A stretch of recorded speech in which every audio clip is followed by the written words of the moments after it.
I'm trying to get everything set up right now as I try to do this every morning. We got some things going on in Texas with Abbott. The thing is this illegal what they doing? Rezoning some areas of Texas to benefit the midterm.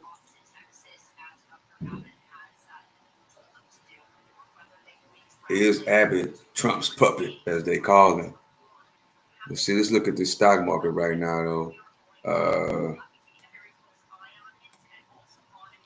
We had a good. Let me see. I'm gonna go to the SPY. We are up a little bit over 1%, up to 129.53 on the S&P. The market is starting off real good so far. Let's get a look at Bitcoin, see what Bitcoin got going on. We still are in earnings season, so some of these companies still have earnings report coming out. Let's see. Google, yeah, Google is up big. Apple, all these companies are up. Tesla, the only one that's selling off. S&P 500 is up. NVIDIA, big rebound after the sell-off on Friday, down to 171. Boy, if anybody caught some of this on the down low, got a couple of shares when it hit 170. Shout out to you when it touched support down here at the 170 area. Shout out to you. Let's see what Bitcoin up to. Bitcoin done fell off.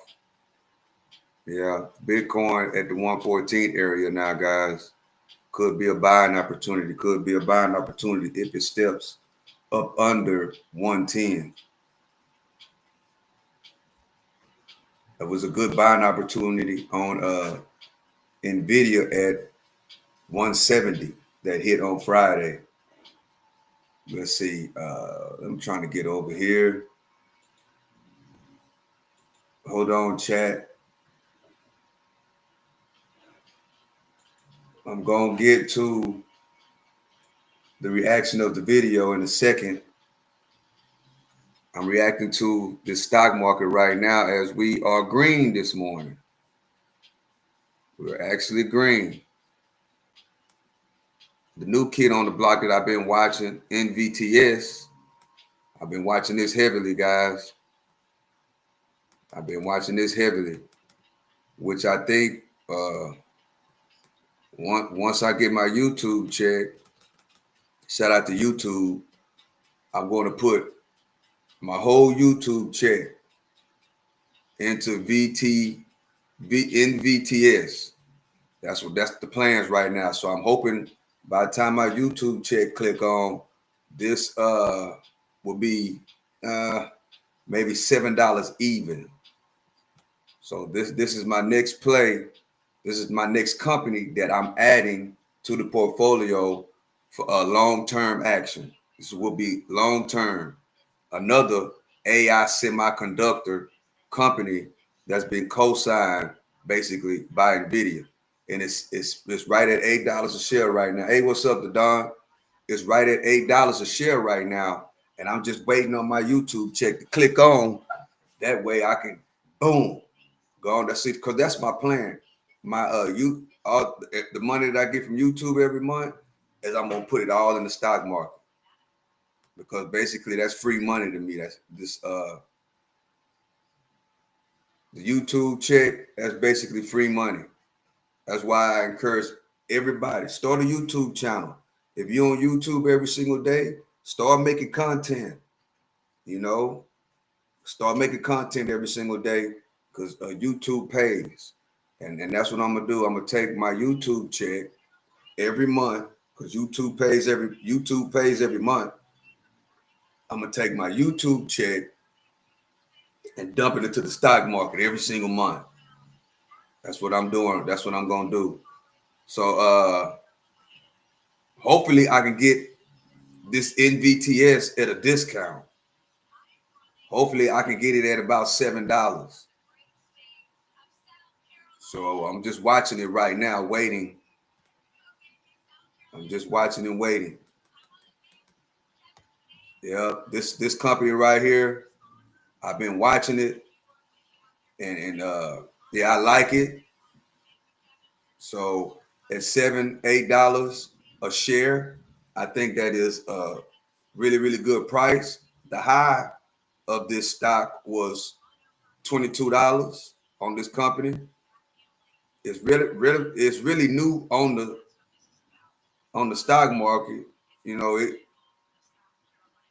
it came on the stock market in 2021.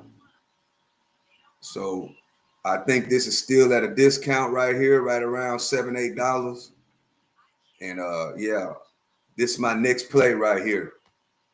So let me get over here and switch it. Let's see about what's going on in Texas.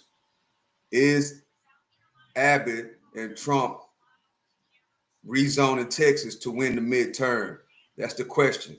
That's what they're saying now, that Abbott and Trump are working together, and Abbott is rezoning Texas to win the midterm. That rezoning Texas is a big, big move to not only win in Texas, but win in other states too, that will take them over the hump when it comes to the midterm elections. So let's see what they got to say about that. Appreciate y'all for joining me. I'm your host, the one and only Stock Sniper. This is the Stock Sniper. The 2025 candidates, in my opinion, for profiles and courage.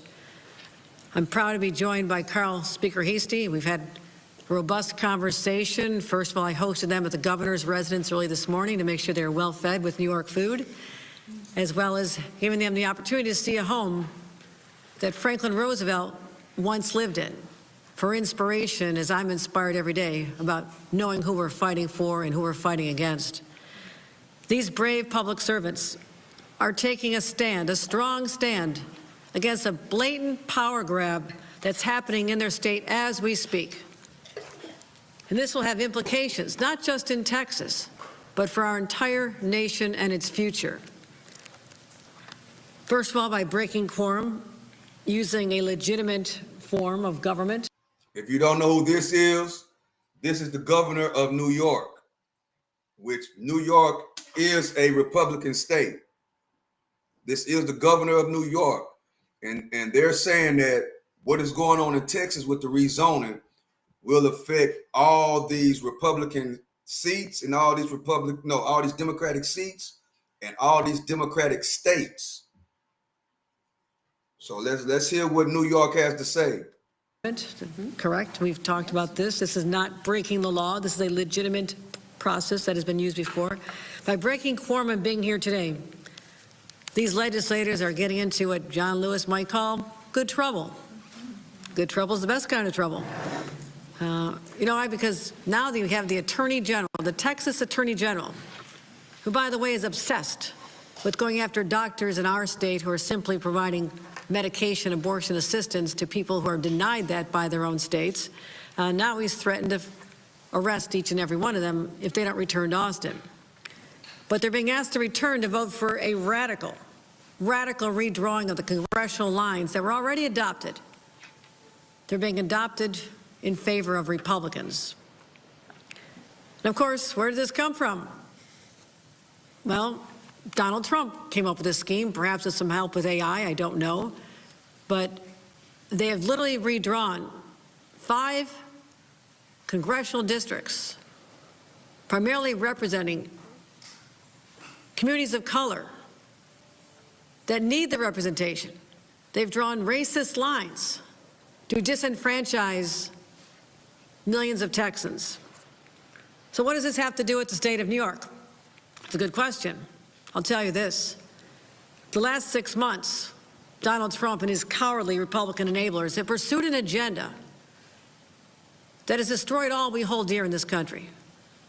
It's harmed the American people, but also the people I represent in the state of New York. They've denied life-saving health care to millions of people. They've denied food to poor children. Why? All this to give tax breaks to their billionaire buddies. And also now they're crushing the middle class with tariffs, which are simply poorly disguised taxes. We're hearing the news today how everything is going to go up. A backpack that you could have bought for just $30 in May is now $50 for moms and dads getting ready for back-to-school shopping. That's the direct impact on New Yorkers and Americans. But also at the same time, in our states and many others, they're sending masked, armed individuals to snatch law-abiding residents off the streets as their own children scream in terror. That is happening on the streets of our great country. So people are basically disgusted. They're disgusted with this trampling of their basic human rights, rights that we've always cherished and fought for in this country. And that is precisely why New York has a strong interest in what is occurring almost across the country in Texas. Now I have news flash for Republicans in Texas. This is no longer the Wild West. We're not going to tolerate our democracy being stolen in a modern-day stagecoach hoist by a bunch of law-breaking cowboys. Americans don't want a system that's stacked against them. They believe in fairness. It's fundamental. And I'll tell you this, they're done with the chaos.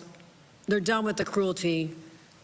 And I would say they're ready to vote Republicans out of power in Washington, certainly in the upcoming 2026 elections. Republicans know this. They've seen the polls. They know they're sliding downhill because Americans are rejecting their policies. So this is why they're fighting. They know they'll lose the elections, but to subvert the will of the people, they're hell-bent on rigging the system. Rigging the system is un-American.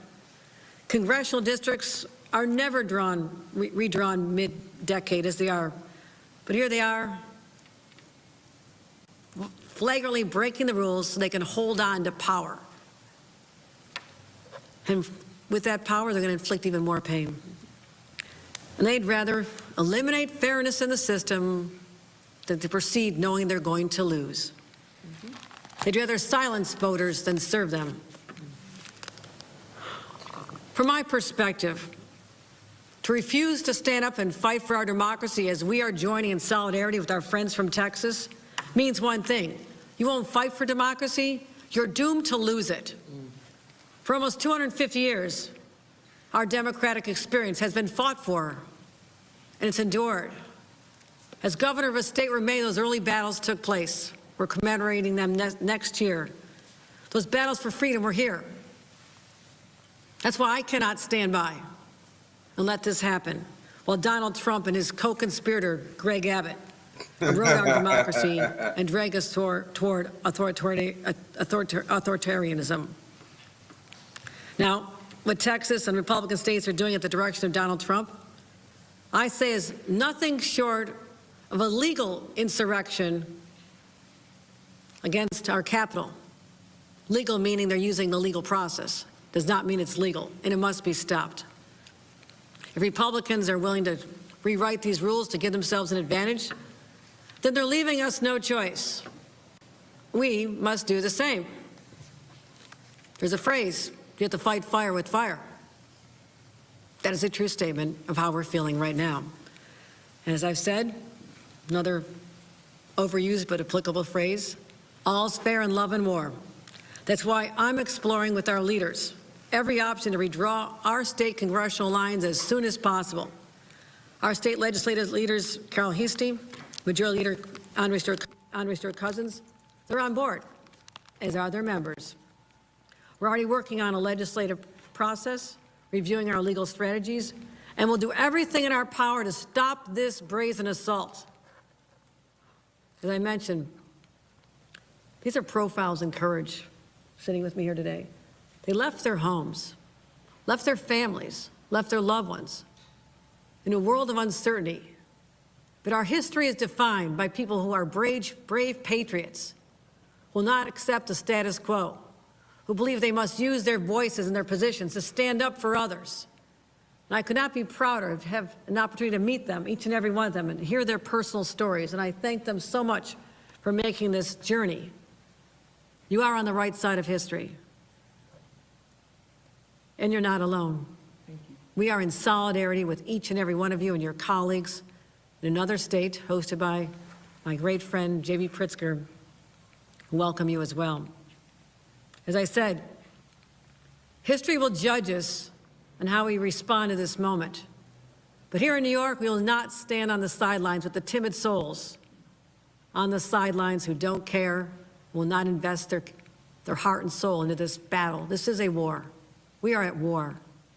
And that's why the gloves are off, and I say, bring it on. With that, let me turn it over to our great speaker, Kyle Hasty.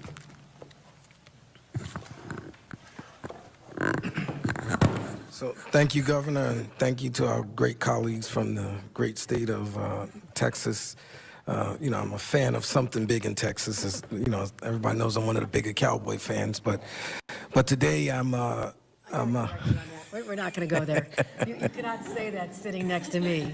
I'm a Bills fan as long as they don't play against the Cowboys. But we're here for you know, a serious you know, moment in time, and you know, all things are connected. You know, Democrats and some of the editorial boards of some of the very newspapers who are here keep telling us to play fair. And it's very difficult to say play fair when your opponents are playing dirty and using every tool in their tool shed, toolbox to kind of undermine democracy.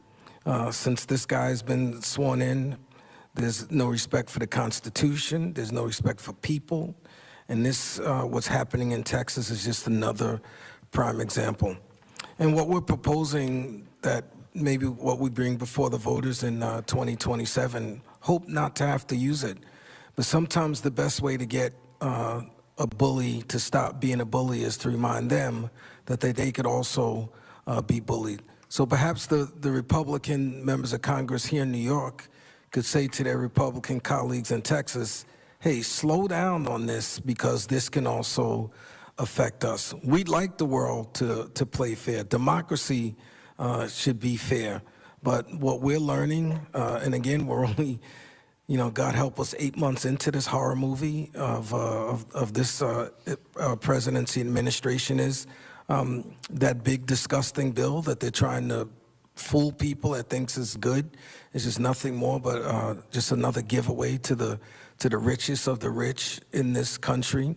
And so they're trying to fool us by saying, well, we're going to go on with gerrymander and take out Democrats, and you'll hear from you know, my good colleague Representative Jones will tell you the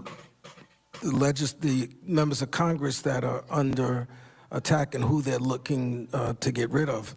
It's just unfair. It's sickening. Like I said, it's really like being in a bad movie of just a hostile takeover of what is supposed to be the greatest country in this world. So sad that we have to be here. But I say to all of you, all of the press here, your editorial boards, keep asking us to be fair and play fair. And I think that's the wrong thing to ask us to do. So with that, I'm going to turn over to my colleague, the leader of. Well, you notice they act like nobody has done this before. Like they act like the Democrats never did this before, either directly rezoned or benefited from rezoning. They act like nobody does this. It's been done multiple times. They had rezoning for Obama in Illinois. I mean, either they participate in the rezoning or they know about it and benefit from it. Like, it's not illegal to do that. It's not illegal. Of the Democrats in the Texas House, Representative Plesser. Thank you, Governor, and thank you, Mr. Speaker. My name is Mihaela Plisa, and I proudly serve as the Vice Chair of the House Democratic Caucus and the constituents of House District 70 in Collin County. I just want to thank you for standing with us today and for your leadership. Your continued support reminds us that the fight to protect democracy is not confined to one state. The fight is for all 50, and I'm proud to stand with you. I'm joined here by my colleagues at the Texas House Democratic Caucus, public servants who came to this work not to chase power, but to protect people. I'm proud to stand beside them in this moment of national urgency. But before we get into the redistricting crisis in Texas, I want to acknowledge something else that we share in common that connects us, and that's the recent flooding that happened in both of our states.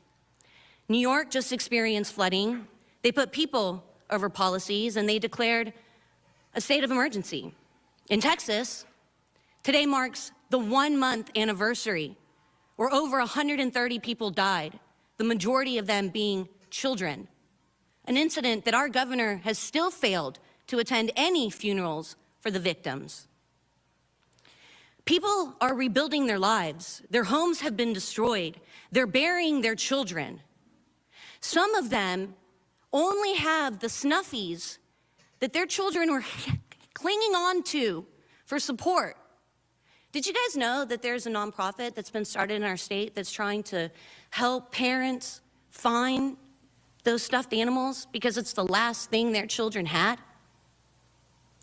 Today on the House floor, House Republicans did not want to put flood relief, disaster relief. They didn't want to do anything for the people of Texas. They're bending the knee to President Donald Trump. The first bill put on the calendar today was a redistricting bill, an attempt to steal power. This cannot be allowed to stand. The playing field has changed, not just for Democrats, but all Americans, and it's time to meet them on the new field. Governor Abbott formed a select committee on redistricting. That committee held 9 meetings. We also had a committee on flood relief. That committee only held 2 meetings. That shows you what our governor is focused on, what House Republicans are focused on. It's not the people of Texas. It's the people in power and how to keep that power. I remember when Trump called Georgia. He called the Secretary of State. He told them, I need to just find 11,780 votes. What did Georgia say? No. Well, Donald Trump called our governor, and he said, I just need a small change. I just need you to send me 5 congressional members. And what did our governor say? Sure. Give me a minute. Coming right up. We were sent to the Capitol to serve the people, not political parties. While Texas are waiting for relief, Republican leaders are redrawing maps to silence voters, hijack our democracy. And this doesn't stop with Texas. If Trump and Abbott secede, it will, give them 5 seats. But then, where else do they go? Ohio? Missouri? Any other Republican legislature with Democratic congresspeople? They're on the chopping block too. Is that fair? Is that just? The fight isn't just about lines on a map. It's about lives on the line. That's why we're here. That's why we're fighting. It's about democracy. It affects every single American. We need Democrats across the country, in state houses, in Congresses, in communities, to say loud and clear, this is not who we are. And this is not what we will accept. This is a rallying cry. This isn't just about the people who voted for us. It's about every American who believes that the power belongs to the people, not one man, not a king. And I will not allow this one man to rewrite the rules of our democracy behind closed doors. This is about representation, about fairness, and about the integrity of our elections. We are not here to resist. We are here to fight. And we are asking for your help in this fight. Thank you so much, Governor. Thank you, Mr. Speaker. Thank you. We'll take questions now from the press. And again, you can hear the depth of passion, how strongly people feel about being on the front line of this fight, even at their own personal cost. And I call on all Americans who love our democracy to stand with the Democrats in Texas at this hour of need. Support them any way you can. And I assure you that the people of the great state of New York will be there with you on the front lines of this war to save all that is great about our country, including its democracy, which has endured for 250 years.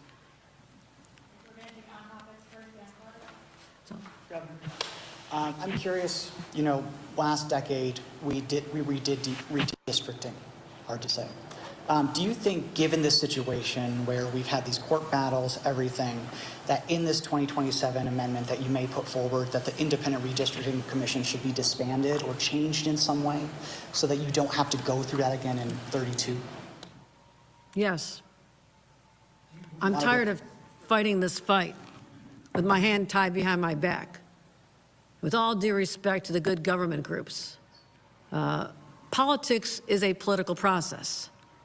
And to think that we're going to do this with a purity test and make sure it's completely fair to everybody involved. The reason we are able to draw the lines because we're Democrats, because the majority of people in this state selected us, elected us to be leaders. And when we say that we cannot use that power to its fullest, then we're abdicating the responsibility that we all have. Republicans take over the legislature, they can have at it. But until then, we're in charge, and we're sick and tired of being pushed around when other states don't have the same aspirations that we always have had. And I hold those dear. But I cannot ignore that the playing field has changed dramatically. And shame on us if we ignore that fact and cling tight to the vestiges of the past. That era is over.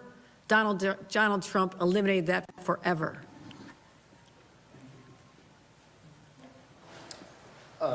For Representative Plessa and your colleagues from Texas, what is your response to Governor Abbott, accusing you all of, possibly committing a felony by being here and not returning to Austin by this afternoon? Is it safe to say you have no immediate plans and plan to stay here indefinitely? Have you ever heard the saying, Texas says, come and get it, come and take it? That's what we're saying. Look, Governor is very good at manipulating the truth, right?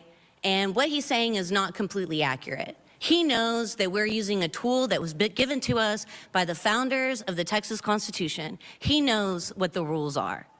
And he's trying to manipulate the situation to make it play in his favor. It's not going to work. The people of Texas know, they've seen this playbook before, and they want fair maps. I told you, we had 9 hearings on redistricting. We had hundreds of Texans show up against these maps. It was a handful of people that testified in favor of these maps. I'm talking about 500 people that showed up on Friday.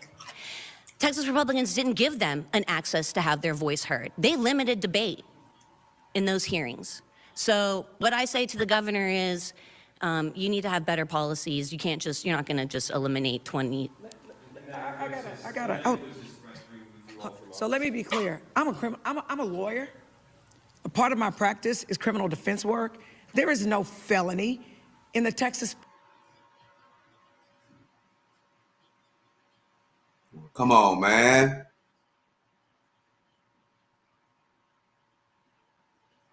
Oh my God. Subpoenas in Texas don't work in Chicago. He's gonna come get us how? So let me be clear. He's putting up smoke and mirrors. And I'm hopeful that the media doesn't follow that. I will also say this. I was on the redistricting committee. I sat in on the meetings. We had 3 sham hearings with no maps, where people were forced to testify that they were neutral on the maps because of our processes, when actually, I would say about 99.9% of the people were against it. So they set it up. So when the litigation happens, because it's going to happen, trust and believe, right? That there will be testimony saying that everybody was neutral on it, which is, excuse my French, a damn lie. Then, when they got the map on Wednesday, and let me be clear, it was the worst kept secret in Texas. I was on the redistricting committee, and I was wondering in January, why I'm on the redistricting committee? I mean, it ain't a redistricting. I gotta agree with that. Nobody's talking about, I'm in Texas. I'm in one of these rezoning cities. Nobody's really talking about that. What's going on around here? Nobody's talking about that. So I agree with her about that. A lot of people, most people don't even know what's going on with the rezoning. They don't even know what it really means. Districting year, and we didn't meet once, right? But this was always the backup plan, always. I sat in on the hearings. It was a joke. The chair of the redistricting committee, Cody Vasut, is a lawyer. In the legislature, he is the expert on points of order. He knows the law. Cody pays attention to detail. During the redistricting committee meetings, well, I hadn't looked at anything. I don't know. I ain't seen no maps. Yeah, whatever you say. So you peeing on me and you telling me it's raining and you expect me to believe it. Wrong answer. When they finally had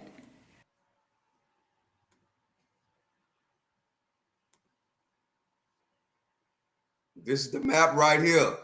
Texas House Republicans unveiled new congressional map that looks to pick up 5 GOP seats. I'm not going to read this whole thing, but I'm going to go down to the bottom. How each district would have voted in 2024 under new proposed maps. Look at that.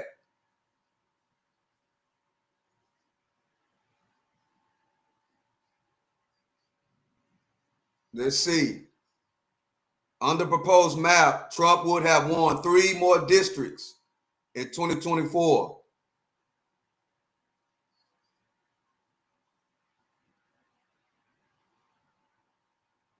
The districts represented by Gonzalez, both of which are overwhelming Hispanic and anchored in South Texas, will become slightly more favorable to Republicans. Trump received 53% and 52% in those districts, respectively, in 2024. Under the new proposed line, he would have gotten almost 55% in both districts. Wow.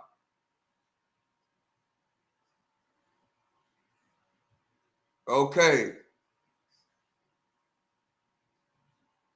This solely in Dallas County contains parts of Jasmine Crockett current district. So they're going for Crockett's district. They're going, bro, they're going for all the districts that really of the congressmen that be going at them. Jasmine Crockett, which is in Dallas. Who else?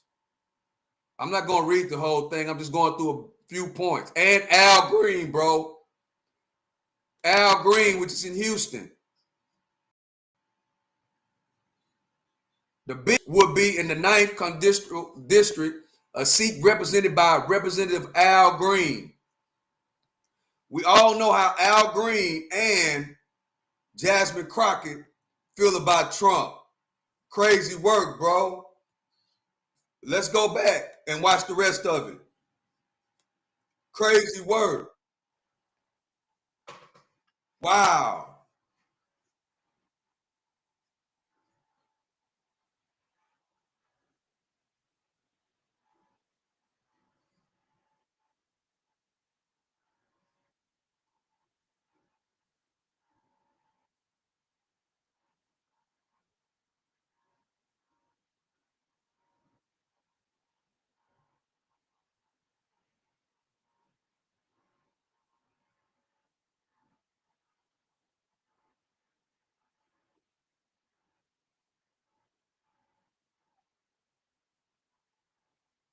That's what I just showed y'all. That's the reason why I didn't read the whole thing. I just hurried up and went through and picked out key points. But Jasmine Crockett and Al Green, that's crazy work. Those are the districts that they are targeting. That's wild. Hit the like button, subscribe to the channel. If you are in Texas, Houston, Dallas, You got to be watching this video. Share the video. Your district might be affected. Crazy word.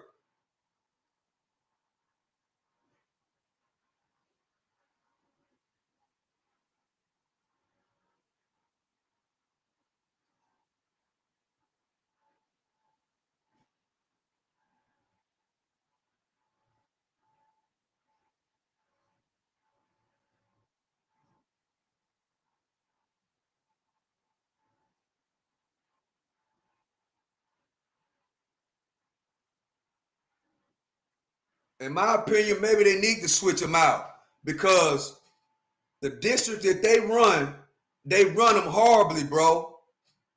I said it. They run their districts horribly. If you would go and just visit a couple of these districts, I don't know about the district that Crockett is over in Dallas, but Al Green's district, guys, is horribly ran, bro. Maybe they need to switch them out. You know, don't get me wrong. I like Al Green, you know, but he runs the district horribly.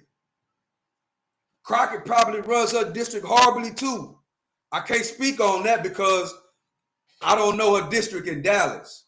I don't know too much about that. But if you're from Dallas and you live in that district that Crockett is over, let me know. How does Crockett run that district? Because all they do is bumpity, bumpity, bumpity, bumpy.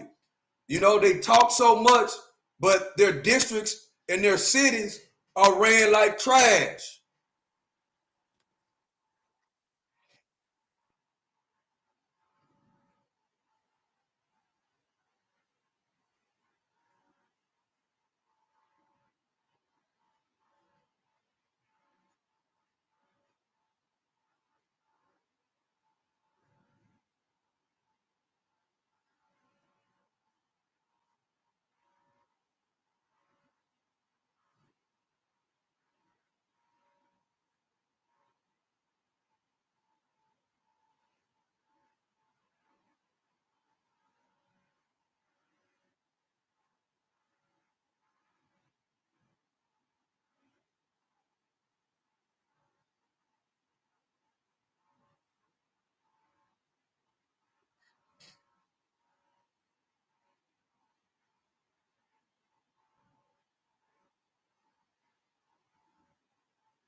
Oh man, I forgot to switch it, guys.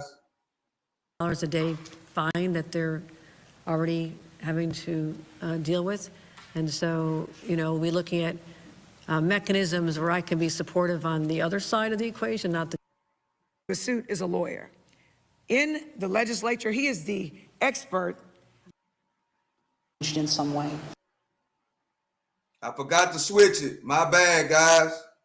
Then, when they got the map on Wednesday, and let me be clear, it was the forgot to switch worst it. kept secret My bad. in Texas. I was on the redistricting committee, and I was wondering in January, why I'm on the redistricting committee? I mean, it ain't a redistricting year. And we didn't meet once, right? But this was always the backup plan, always. I sat in on the hearings. It was a joke. The chair of the redistricting committee, Cody Vasut, is a lawyer. In the legislature, he is the expert on points of order. He knows the law. Cody pays attention to detail. During the redistricting committee meetings, well, I hadn't looked at anything. I don't know. I ain't seen no maps. Yeah, whatever you say. So you peeing on me and you telling me it's raining and you expect me to believe it. Wrong answer. When they finally had the one public hearing with the map, and the secret was out. The stuff is going to get filed on Wednesday, and we're going to have a marathon hearing on Friday, is what they said. The plan was filed on Wednesday, and they had a 10-hour meeting on Friday. And the thing that was the most offensive to me as a person who went to these and asked questions about these, and let me be clear, the districts that are targeted overwhelmingly are black districts, okay? They are pitting Jasmine Crockett against Mark Vesey, and they are pitting Al Green against CD18, where there's a black representative. If you don't know who sat in CD18, I live in CD18, by the way. Barbara Jordan, Mickey Leland, Craig Washington, Sheila Jackson Lee, and Sylvester Turner. So those are the people they're trying to take out. So I'm real upset about it, and my constituents are real upset about it. But it's really interesting that the map person who says that some law firm drafted the maps and he don't know that much about the maps, I felt like I was in a bad edition of an episode of White Man's Burden. For the most part, he told us, grown people speaking to us as if we were kids, said to us, you need to be happy. We didn't have to give you any hearings in the first place, and we know what's best for you. Well, I respectfully submit that they don't know what's best for us. They do not know what's best for us. And let me also be clear. My constituents demanded that I be here. So you think I'm gonna listen to Donald Trump and Greg Abbott and Dan Patrick and the Attorney General who can't treat his wife right and who lies on documentation. So I think he needs to worry about going to jail. But my point is this: we, the Democratic contingent, we are paying attention to what our constituents are demanding of us. They've literally told us, if you don't quorum break, we will primary you.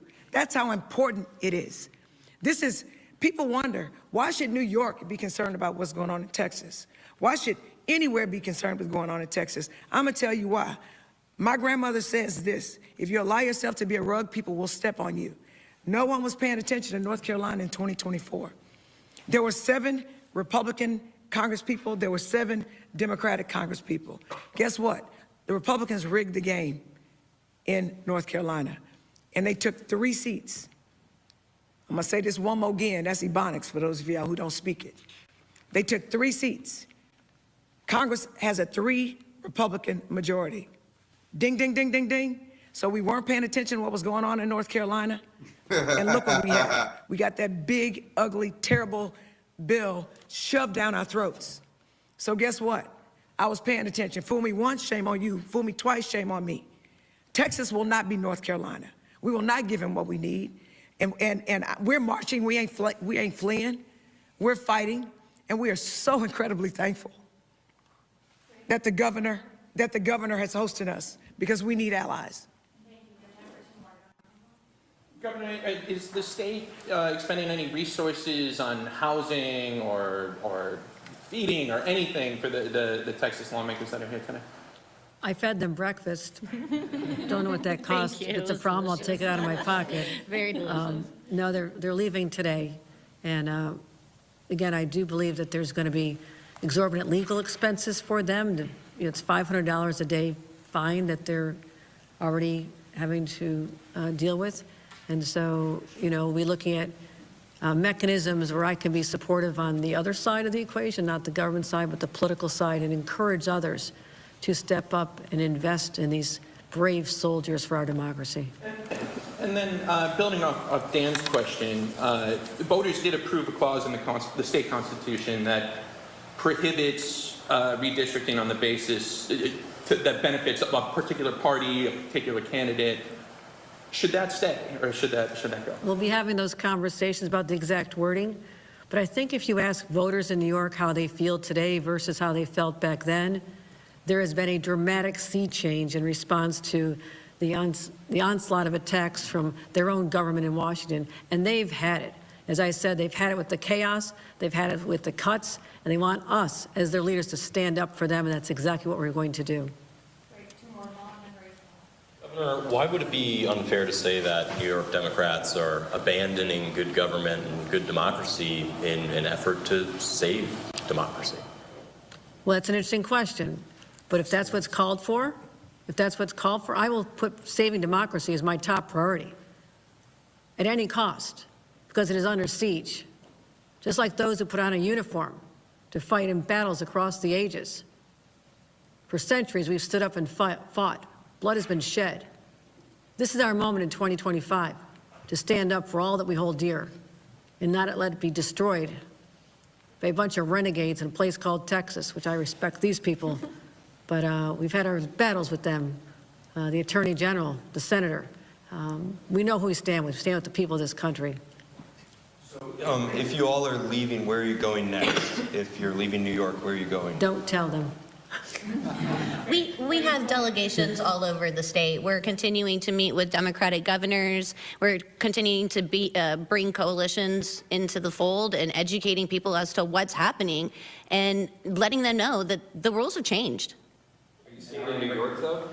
Indefinitely? Not all of us. Are you staying past August? Is this an invitation? Are you staying past I'm going August 19th? on the advice of when the special counsel. session ends? On the advice of counsel, I'm going to advise them not to disclose where they're heading next for obvious reasons. Grace, you had a question? Yeah, well, I was just going to say, so two questions. One, both kind of process-oriented. For the Texas representatives, so you plan to be kind of traveling around the country, but not necessarily staying in New York for the foreseeable future. Is that correct?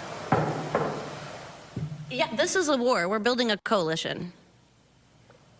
I'll just say, we're not going back to Texas right now. That's right. And we're not abandoning our jobs. I represent a Democratic district, and our voices deserve to be heard. I am representing, I am not abandoning my duties. I am doing my job.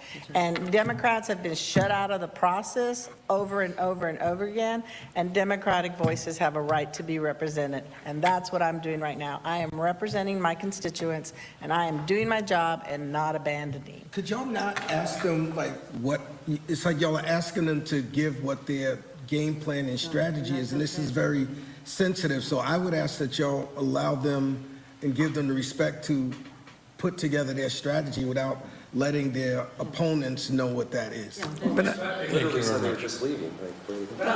Abbott says if you ain't back by 2, by the time I get ready to go do the walk down, go do the my exercising at 2 o'clock. If y'all not back by 2 o'clock, you will be removed.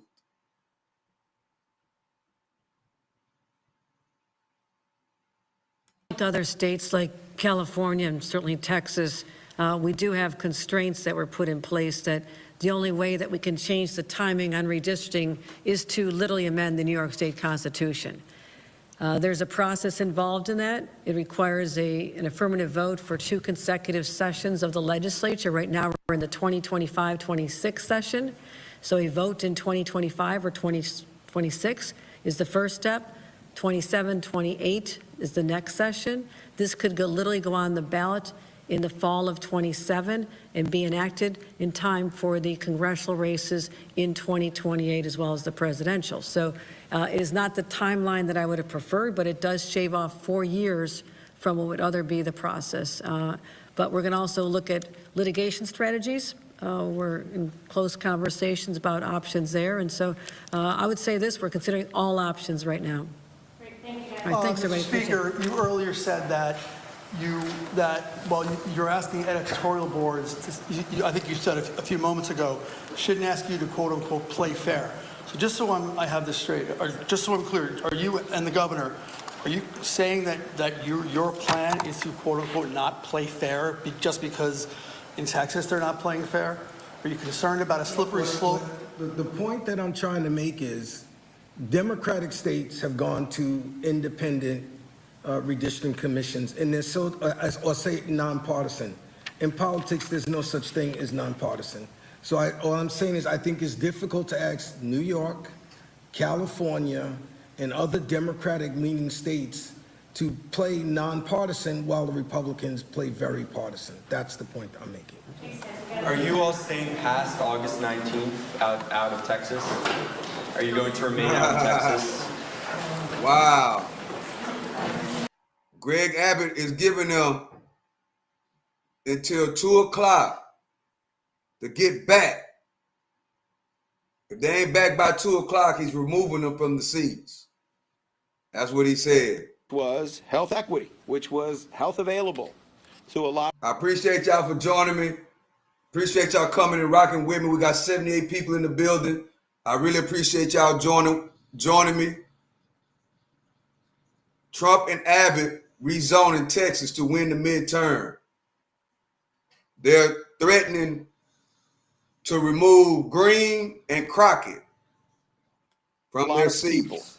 Who didn't have reason to access or ability to access or trust health system. And that incredible work was lifted up as it should have been and ultimately resulted in almost a universal agreement that a center like this had to be, with elected officials, with government, with the faith community, as you can see, because you can see where we are, all coming together to support that vision. And it is a great vision.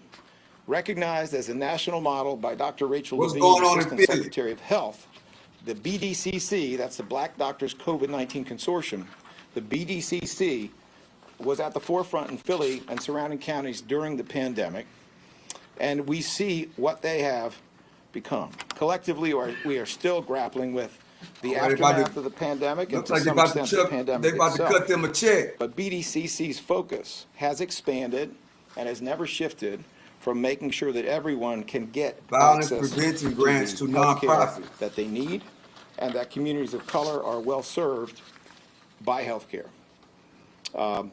I want to thank Dr. Stanford for her amazing work and her team for their amazing work. And Big Red, nobody answers. What has Crockett done for her district? Been asking for a month and still no answer. That's what I want to know too, Big Red. I don't know anybody that's in that district, but I want to know, I want to know too, how does she run her district? Is she, I want to know as well. Everyone who brought this into being for hosting our press conference here. And I want to give Dr. Stanford an opportunity to say probably much better than what I just said, what this place is about and why and how Philadelphians can use it. Dr. Stanford? Thank you, DA Krasner. Welcome, everyone here. Welcome back to many of you.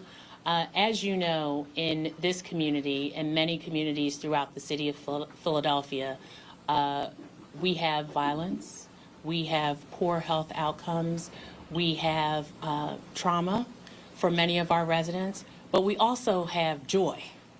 And we want to maintain more of that. And I believe that the work that we do here gets people closer to that. So yes, you heard DA Krasner talk about pediatrics, but we also have geriatrics, we have women's care, we have men's care, we have phlebotomy, we have EKGs, we have your employment physicals, your PPD placement, your driving physicals for the children, and going back to school, those for our scholar athletes, the PIAA physical. So a couple dates I want you to keep in mind. August 25th, 26th, and 27th. But I do know this, when I go back to Dallas, I will be finding that district and going over there and see and check some things out next time I'm in Dallas. That's what I'm going to do. 27th, we will dedicate each of those days, 8 to 12-hour days, to just children, to get our kids ready to get back to school. Especially our 7th graders need certain vaccines, our 11th graders need certain vaccines, so they can start, and we will be open only for children on August 25th, 26th, and 27th. An important, very important component of the care we provide is trauma-informed care. For those who have been impacted by trauma in the form of violence, either directly or indirectly, And we have licensed psychiatrists and therapists that are here, men and women and people of color, to care. As you already heard, we see everyone, regardless of your ability to pay. No one is turned away from care here. That's the way we started. That's the way we continue to be, which means we work very, very hard to make sure you get the expert care. So if you have insurance, we'll take it. But if you don't have insurance, that's okay too, and we will still take you. And then the last part is we are a school-based wellness center with the School District of Philadelphia, which means that during the day, any student can come here during their school day and receive care. And we are committed to the health of all Philadelphians, particularly in this community, but in communities like this one across the city, where the health outcomes could use some help. And we are a part of that solution, particularly now where healthcare is on the minds of everyone, regardless of if you have Medicare, Medicaid, or private insurance. Because the reality is, if it's taken away, the hospitals and clinics will be filled. And it doesn't matter how great your insurance is, if we only have so many doctors and so many nurses to go around, what we're seeing in HHS impacts all of us. And so we need to stay abreast, keep ourselves educated, protect our friends and family, use us as a resource. And I'm just appreciative to have the opportunity to share this space with you. I think you got some of our tests and vaccines too, didn't you, during COVID? Yes, I did. mean, we had the opportunity to take care of the DA, I think all of the mayors, a couple governors in there too, while we're taking care of the community. And I say that to say. Hey, what's up, Raymond? How you doing? Stock Sniper, any thoughts on Stella Emmanuel? I think that's the doctor, right? Well, I appreciate her being a doctor. I think that's the one that says she had a cure for COVID. I appreciate her work as, in the medical field, That's my thoughts about that. Yeah, I appreciate her work that she does in the medical field.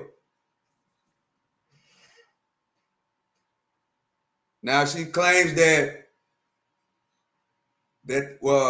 cure for COVID, I don't know if that's true or not, but anybody that's inside of the medical field, I appreciate what they do, So that's my thoughts about her. I appreciate what she do in the medical field, because that's not easy work.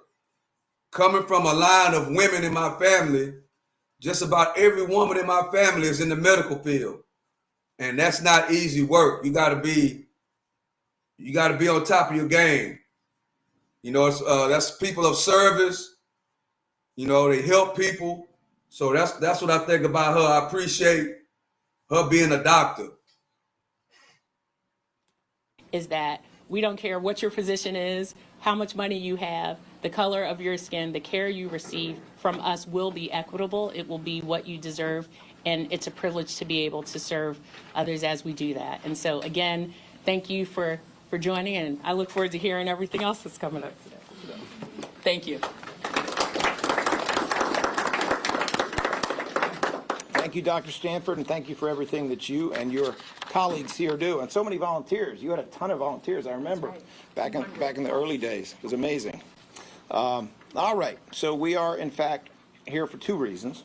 Reason number one is that the DAO's Gun Violence Task Force will be announcing charges and give a prosecutorial update in reference to last week's shooting at Christie Rec in West Philadelphia. I can tell you that there is information about another arrest that we will provide to the extent we can, as much as we can.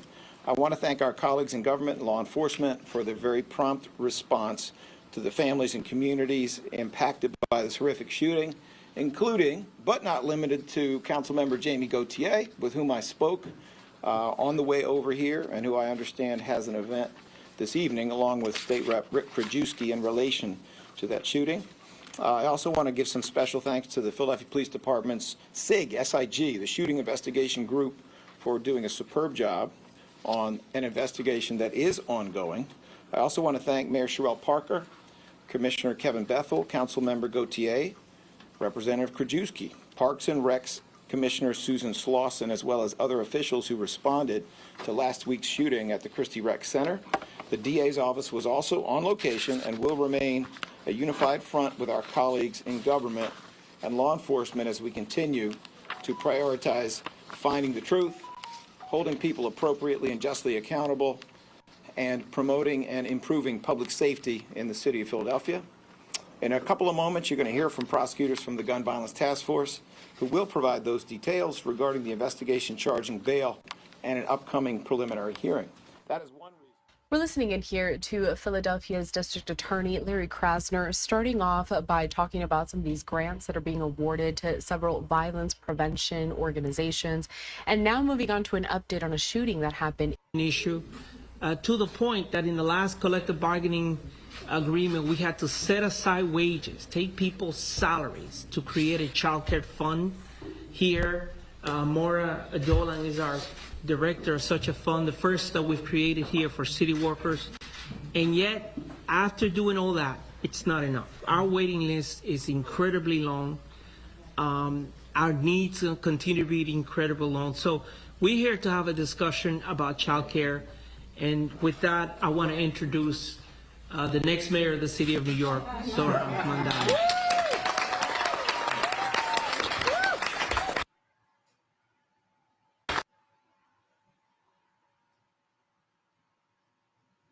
Oh, it's about to go down raining. It is such a pleasure to be here today, and I want to say thank you to the leader of this incredible union. It's about to pour down raining here, guys. And to be here alongside. All right, so it does seem that this feed is perhaps not the best, but we do have this other one from the same location. Let's continue to watch. I was moved yesterday in a conversation that I was having with Senator Warren to hear of how the career that she has led, the inspiration she has provided to millions of Americans across this country is one that was made possible because her Aunt Bee made it so. The same story of the senator that we are here to see and hear from is a story of someone who almost left that same field of academia were it not for her aunt picking up her life and spending 16 years helping to raise those same children. And as we thank the Aunt Bees of this country, we also know it is not sustainable to put that kind of a burden and responsibility on the family when in fact it should be that which is carried by the city, the state, and the country. If we want this city to be a place where New Yorkers can raise their kids, then we have to make it so. And the context that we are in today is one where after housing, childcare is the cost that is pushing New Yorkers out of these 5 boroughs. There are estimates of childcare costing a single child $25,000 a year in New York City. That is more money than it would cost to send that same child to CUNY 18 years later. What does that say about our city? What does it say that when we tell the story of the exodus of working and middle-class people from the city they call home, it's an exodus of those who cannot afford their child care and an exodus of the workers who are providing that child care but cannot live off of the wages that they are paid. And so I sit here before you as the Democratic nominee for the position of mayor in our city with a plan to deliver universal child care.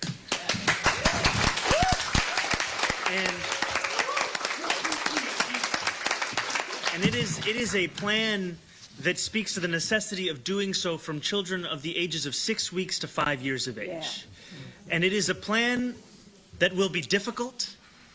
It is a plan that is also necessary. And it is a plan that, as we speak about, oftentimes as a moral imperative, but also as an economic imperative. In the last few years, our city's economy has lost $23 billion due to the absence of affordable child care. That is nearly 4 times the cost what it would take from us to actually provide universal child care. And we know that when other municipalities embark on this same journey, municipalities like Quebec, they saw a 10-to-1 return on that same investment. And so in this moment that we have this plan, in this moment of urgency, we also know that there is a contrast in what is on offer. A contrast that can be found in our former governor, who once described the most significant achievement we've seen in recent years in city government's ability to deliver for working class people, universal pre-K, as something that was simply unrealistic to pursue. Someone who cannot be disentangled from the same thing that Henry was speaking of, the crisis of attracting and retaining a public sector workforce, because he was the architect of Tier 6 that started to dismantle the very pension that made those substandard wages worthwhile. And we know that this is all happening within a larger national context where Donald Trump is seeking to make it even more expensive to raise a family in this country. Donald Trump is seeking to do the unthinkable, which is put forward proposals and ideas and a vision of defunding Head Start, of all things. And so we know that it is our responsibility to move beyond the broken politics of the past of our city and our state and start to offer an alternative across this country to what it could look like to be a people who fight for the families that raise us. And so it is no greater joy, no greater privilege of mine than to now introduce someone who has been leading that charge for years, securing billions of dollars to that end, and making clear just how necessary childcare is in the vision for an America that can actually have families raised, children raised, and be the same nation that we know it could be. Thank you so much, Senator Warren. Thank you.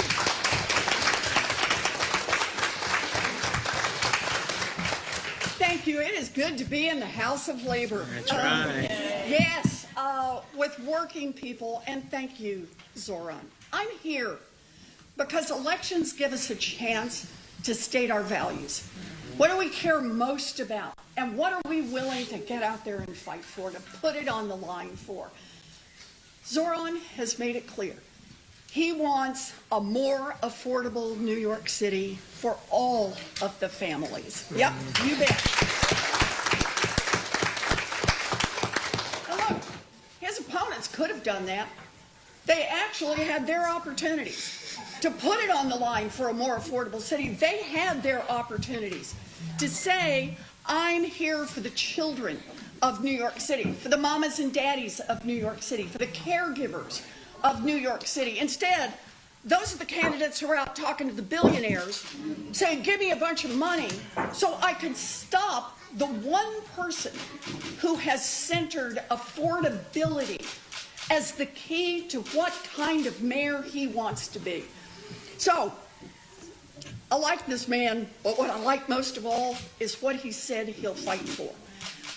It's so important that we have a leader who cares, but it's also important that we have a leader who is steely on this issue.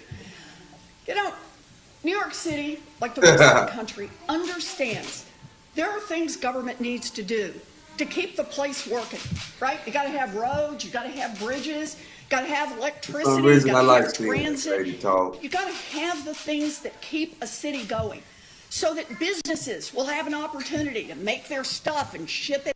For some reason, guys, I like hearing Warren speak. I kind of like hearing her talk. Out so that workers can actually get to work and do the work and get paid. That's how a city works. We support infrastructure in New York City and across America. Child care is infrastructure.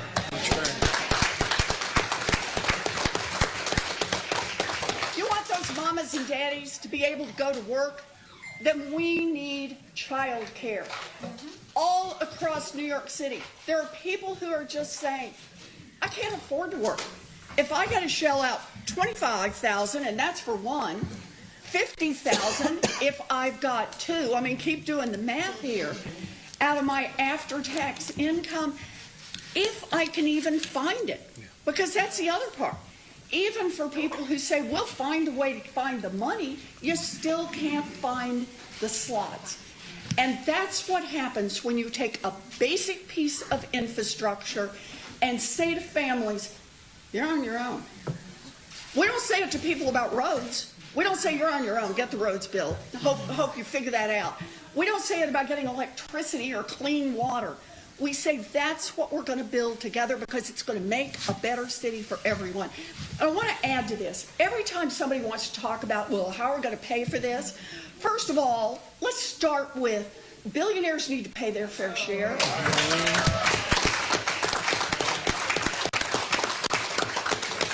But I want to do a second part. When you put money into child care, it's not like you take it out and burn it. You put money into child care so mamas and daddies can go to work. And that boosts more activity in your entire economy. That's more people paying taxes. That's more people getting those paychecks. It also, when you pay child care workers, when you pay the teachers commensurate with the responsibilities they take on, they are part of that economy as well. They don't have to leave childcare like 1 out of every 3 does every year because it means keeping their families in poverty. They actually can stay in the work they love, the work they're qualified for, the work they want to do if we pay them in line with the responsibilities they take on. No one builds a great city or a great nation by shortchanging their children, and that's what Zoran is about here today.